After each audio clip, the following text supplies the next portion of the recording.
The White House was again juggling major foreign and domestic priorities this week as President Biden met with allies in Europe.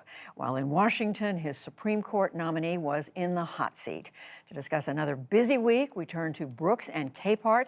That is New York Times columnist David Brooks and Jonathan Capehart, columnist for the Washington Post. Hello to both of you.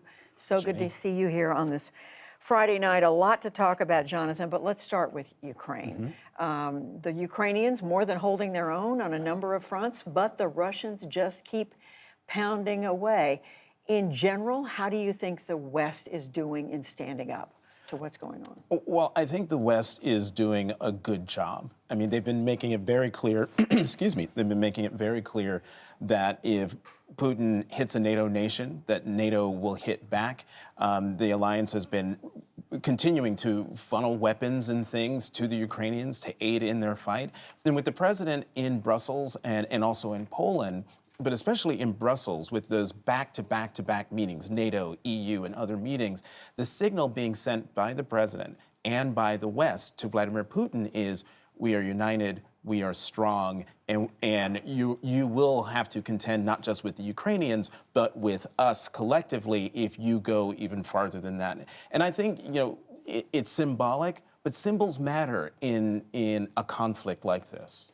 Is it an effective response to what's going on, David? Yeah, I think so. I mean, if you take from where we were last week sitting here, humanity's worse off than last week. More people have been killed, more buildings have been destroyed. So that's one reality. The second reality is Russia's a lot worse off, economically, but particularly on the battlefield. There was a good piece by Elliot Ackerman in The Atlantic from Kiev talking to people who were actually doing the fighting. And they made three key points. First, we may be leaving the tank era. The anti-tank weapons now are very powerful at destroying tanks in the way they didn't used to be, and Russia is a tank-based military. Second, apparently the Russian tactics, they're not a learning organization the way we thought they were. They're so top-down, the commanders on the ground and even the soldiers on the ground don't have the choice to make choices, to adapt to circumstances. So they go from A to B, and it's very easy for the Ukrainians to raid them. And then finally, morale. There's that famous Napoleon saying that morale is to the physical as 3 to 1. And it's pretty clear by now the Ukrainians have pretty high morale. So like I said last week, it's time to trust the policy. And we've been ramping it up, but you look at what the Russians said today, which you talked about earlier in the program, who knows where that will lead. But it certainly seems like a plausible out to me if they want to take that out, do what they used to say we should have done in Vietnam, which is declare victory and go home. Well, it's hard to be patient when we're watching these kinds of pictures, these stories that we're hearing. I do want to ask you both about how President Biden himself is doing. Jonathan, there was a poll out today, the respected Ann Selzer, a Grinnell College poll. It shows disapproval, 48% by 11 points. People disapprove of his handling compared to 37% approve. But when you ask people, what about the specifics of the administration's policy, namely, should we be sending armed forces? 70% say no, that's the president's policy. Right. Should we provide weapons? 72% say yes, that's the president's policy. Enforce the no-fly zone? 52%, small majority, say no, that's the president's policy. So there is a contradiction. Right. What do we make of all this? So this is what drives me crazy about public opinion polls, which go beyond just tell me what you think about the president's overall job approval rating. When you get into specific things like how's he doing with the war, folks aren't following the war and specific policy things like we are. So I discount, how are you handling the war? What is more important are the specifics that you just pointed out, asking specific questions, troops, weapons, and other things. And it shows that the American people are with the president, and the president has his finger on the pulse of where the American people want to be with on the war with Ukraine. And all of this will change if Putin does the unthinkable, chemical weapons or use a nuclear device. All bets are off if that happens. Yeah, my view is if you ask the American people, what do you think of President Biden's policy toward beautiful sunsets? 85% of American people say, no, I really disapprove of President Biden's policy toward beautiful sunsets. We live in a partisan era. Yeah. And you attach the name Biden or Trump or Republican or Democrat to anything, and you get instant opposition. So it's nothing more than a measure of partisanship. The question is, if we were really in trouble, as Jonathan mentioned, something we get to next step in this war, could we unify? After 9/11, if I'm remembering this correctly, George W. Bush's approval rating was like 92%. It was something insanely high. Could we ever imagine that again?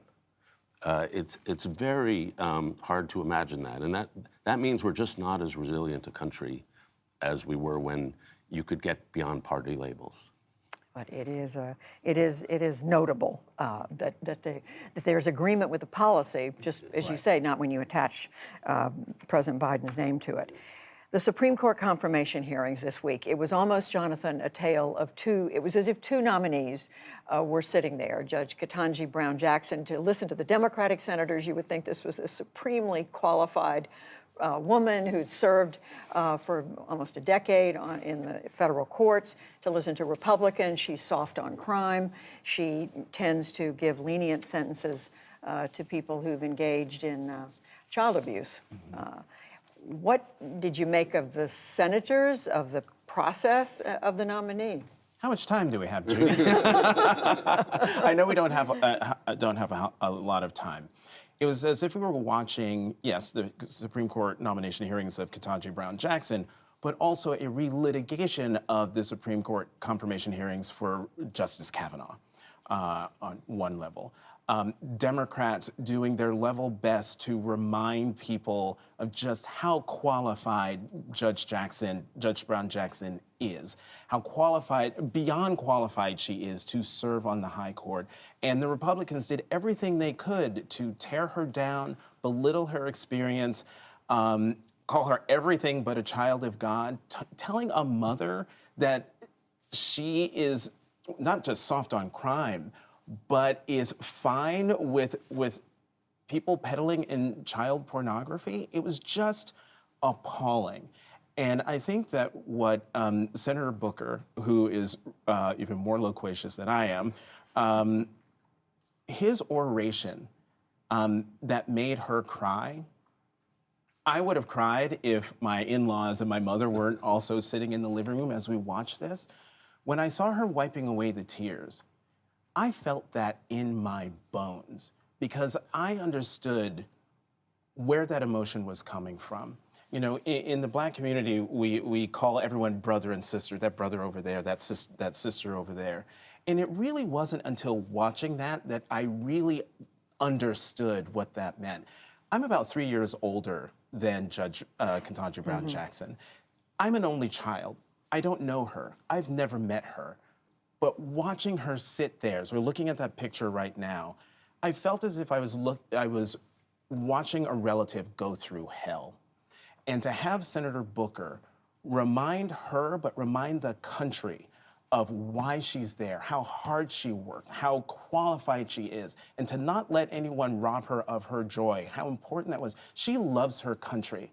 She's interviewing for a job she's always wanted, and yet we had people there just trashing her in ways. We work so hard as African Americans to get to these spots and to stay in these spots, and to have to jump through these hoops and be questioned by people who aren't even at our level, but yet that's what we have to do to get in the tent, get a seat at the table, and then to keep that seat. What did you make of it? Yeah, well, moved by that. Yeah. You know, we have a group of Republican senators who are not really senators. They're cable TV hosts. And they use these hearings as an occasion to drag up whatever issue is popular with Tucker. And so whether it's what is a woman or whatever it's going to be, they're going to ask her about that. They're not going to ask her about judicial philosophy. They're not going to ask about temperament. They're just going to ask about whatever the issue of the moment is. And it reached its apogee with Ted Cruz, who I spoke about nicely last week. It goes back to being a schmuck this week. We don't remember that. He makes a big kerfluffle and then leans back and checks out how he's doing on Twitter. It's like the perfect cycle of Narcissus. And so these are not hearings. On the child pornography issue, Andy McCarthy, who's a conservative writer for National Review, who happened to be a prosecutor for 20 years, says her position that there should not be mandatory minimums for people who simply possess some child pornography is absolutely the right position. And this is the standard position because some people they're stupid and they do something terrible. but they shouldn't get a 5-year minimum because they're not fundamentally criminals. And so this is McCarthy's case, and that's her case. But Josh Hawley treats her like she's soft on child abuse. And so that's just a distortion of the record. Well, we let that sink in as we turn finally to the interview that Lisa Desjardins just had with Jane Meyer, and that is connected to the Supreme Court, the wife of Justice Clarence Thomas, Ginny Thomas, new information, text that she shared with the White House Chief of Staff, Mark Meadows, urging the White House to work to overturn the election. Overturn a free and fair election. And this revelation comes after she granted that interview where she said that she was at the January 6th rally. She was at the rally. I think that the January 6th committee needs to call her in, have her come in and testify about these things. And I say that because, yes, she's married to Justice Thomas, but it's not Justice Thomas who's sending these text messages. It's not Justice Thomas who was at the January 6th rally. So we need to remember that the spouse is not the principal. But the spouse should be called in, Ginny Thomas should be called in to explain, what are these text messages? What's this about? Jane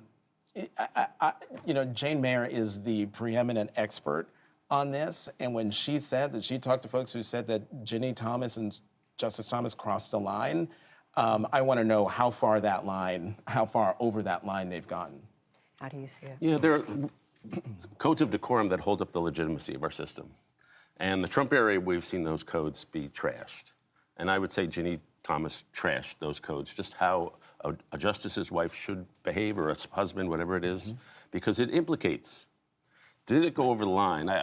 Jane is the expert on all this, but I'd want to ask Jane, you can't, when your spouse has an interest, you've got to recuse. But does that word interest, does that mean financial interest or psychological interest? Because in this case, it seems to me Thomas has a psychological interest, but we all have psychological interests on right-to-life cases, on civil rights cases, so there's a lot of interests. So I want to ask Jane that question about whether it really went over the line. And that's a question we don't have the chance to ask tonight. We're going to have to wait a few days to look at that, but we'll try to figure it out in the next few days. David Brooks, Jonathan Capehart, so much to think about this week. Thank you both. Thanks, Thank you.